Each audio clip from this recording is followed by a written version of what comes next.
Hi, today I want to be talking about why your truth matters. I'm going to be doing something a bit different today. I'm going to be reading a kind of essay that I wrote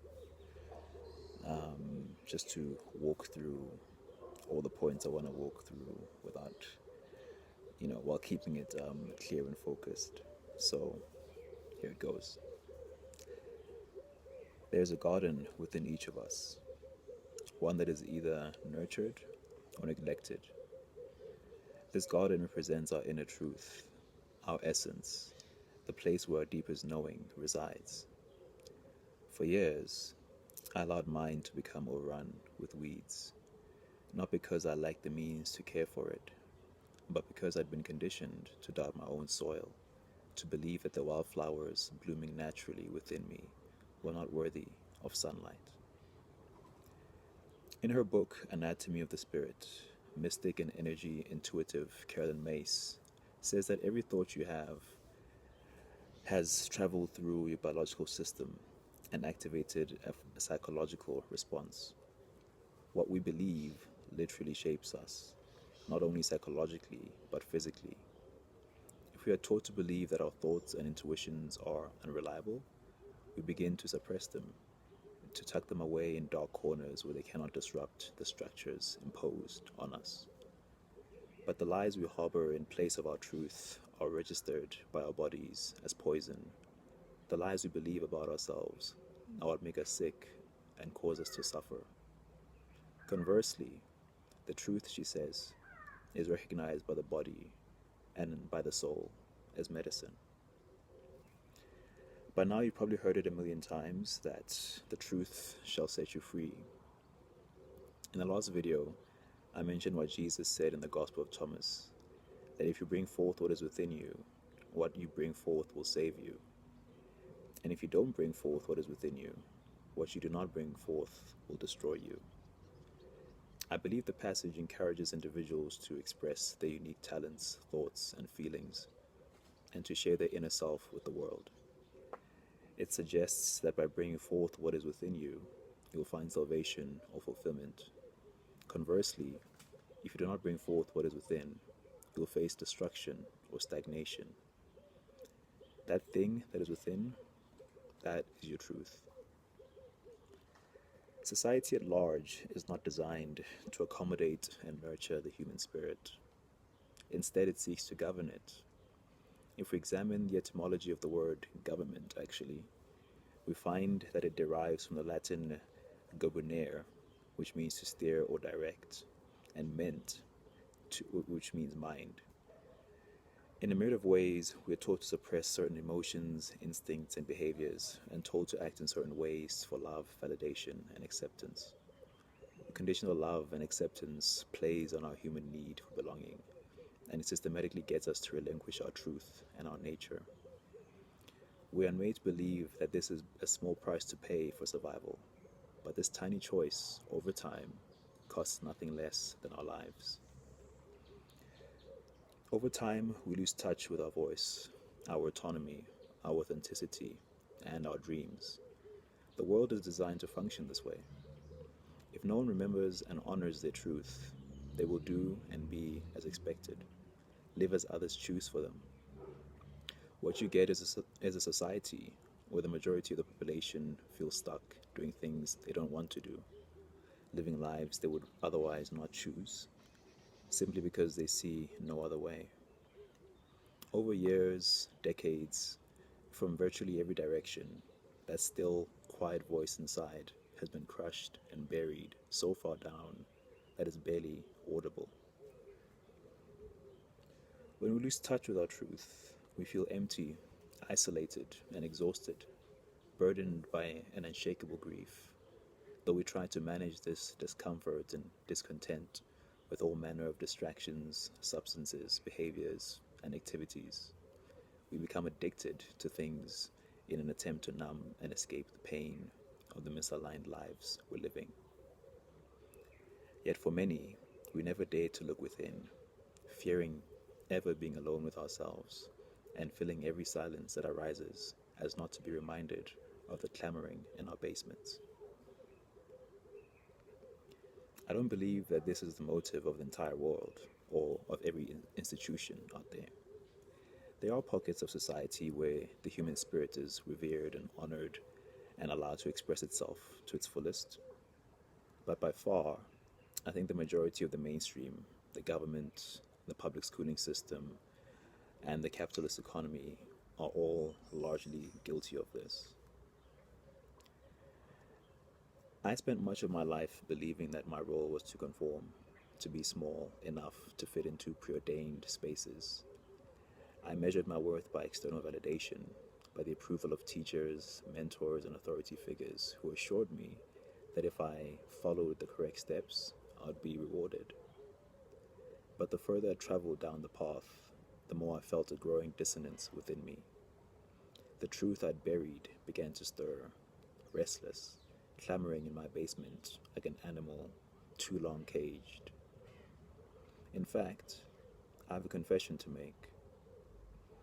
I was a bit reluctant to make this video, and part of me was afraid to speak on these things. Who am I, the imposter in my head said, speaking so publicly about truth when for so long I didn't even know my own? For me, awakening to my truth hasn't been a single momentous event. It has been a gradual and meticulous process. 3 years ago, I suddenly awoke to the realization that my inner garden had been overridden.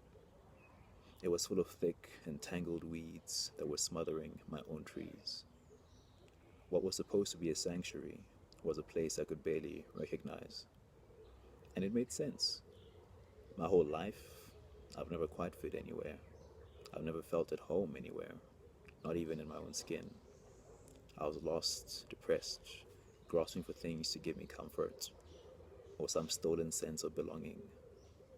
I fled from relationships, from jobs, and from my own dreams. I was a stranger to myself. And all the running was not leading me anywhere good anyway. So, having reached some limit within myself, I stopped, dropped, and rolled up my sleeves. And I got my hands in the dirt. I got to work plucking the weeds so I could reclaim the sacred space of my inner world, so that my own flowers could grow again. But this has taken time, and it's been far from simple and perfect. The process continues even today. Almost every day, I pick out a weed that had taken root within me. I pick out a lie I was believing about myself or the world.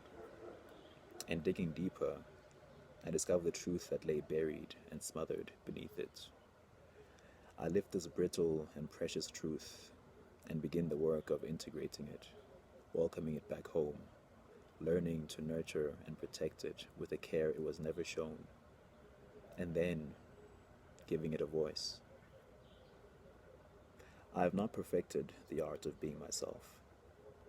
I am a work in progress. I still struggle with the fear of my true self being rejected, or it offending someone, as was so familiar in my childhood years. I still find myself growing anxious around intimacy and vulnerability. I often fumble as I try to share things of my heart, my feelings, my desires, my thoughts, my preferences. It's a lot like learning to walk, or learning to talk. You might say, I walk all the time, and I talk all the time. What am I talking about? But I was not walking as myself, and I was not speaking for myself. Now, I'm learning to do just that. And the truth is, not everyone is comfortable seeing me undone, seeing it all laid bare and raw, seeing me trembling as I try to stand. Many have walked away or kept a wary distance, bewildered, discomforted, maybe a little triggered. And I've had to learn to be okay with people from my old world, my old life, leaving. I've had to grow comfortable with leaving what no longer aligns with my unfolding and evolving being. I'm growing and I'm changing, and it's a messy process most of the time. And of course, there's been the doubt whether it's all worth it to continue, whether I shouldn't just go back to who I was and how I was living, because at least there was some comfort and some security, surrounded by friends and family who never quite really knew the real me, either unwilling or incapable of it. Wouldn't it be easier to just get by and get along and make it work with what I've been handed? Perhaps, but I knew that I would never feel complete, never feel satisfied if I chose to ignore that inner voice, growing louder and louder with each day that passed. I could not continue to dull and dim and contort myself, would not continue to sell my spirit for money, a sense of worth, or a hollow sense of belonging. My spirit could no longer settle for less than everything it remembered was possible and available to it. Even if it meant first tearing it down, all of it, and rebuilding from the ground up. In many ways, this is only the beginning of my adventure. It hasn't been easy, but it has been the most rewarding project to embark on.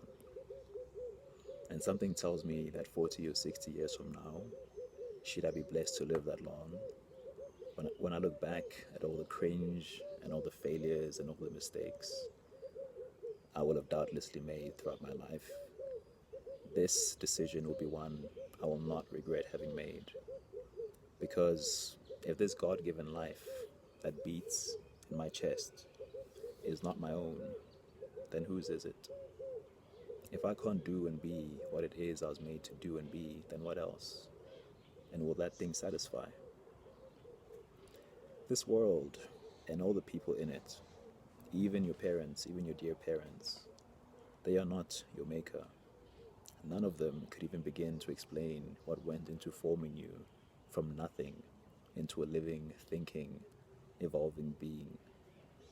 None of them can explain how, let alone why, you're made the way that you were, why you exist. Although you may encounter signposts along the path of your lifetime, giving you clues and assurances back to your truth, ultimately, the answer to who you are lies within you. You are its sole custodian.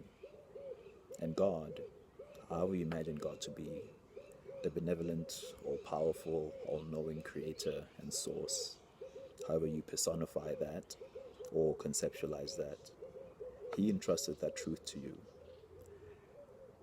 And ultimately, it's your job alone to know that truth and to bring it forth.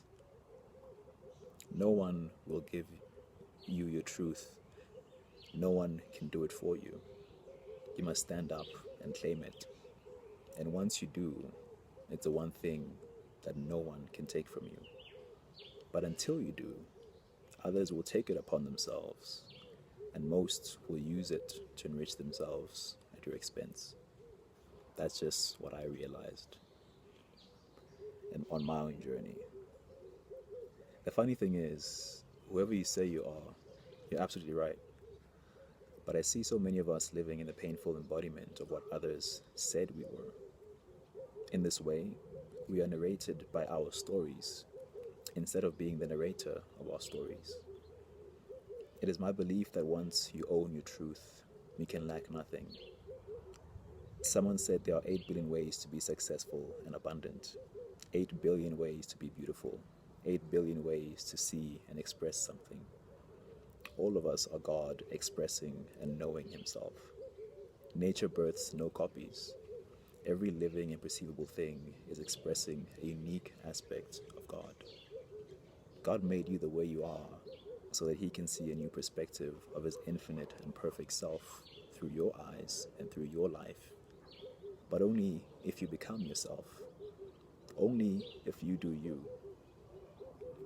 All of us are valid and worthy and necessary to the full expression of this living world. But that's not always what we're told and what we're made to believe. There will never be one like you who thinks and feels and sees and does exactly as you do. You are once and forever not once in this lifetime, once in forever experience. You bring something to this world in a way that no other person can or ever has. Wouldn't you want to find out what that was and give it a voice if you could? Or is it enough to simply do as others have done, as others have told you to do? Ultimately, the choice is yours, and your life is yours. By awakening the truth within you, you awaken the God within you. And this world has many things, not all of them godly, not all of them genuine. Your truth is a divine revolt against the forces of darkness and deception that jockey for dominance over this world. It brings forth a piece of heaven unto what could otherwise be hell. That's why your truth matters. It's not about getting it perfect. It's about choosing it and letting it lead and holding on to it and letting it heal you and letting it raise you up into all that you can be. And anyone at any moment can choose it. And so I ask you in closing, what is a truth within you?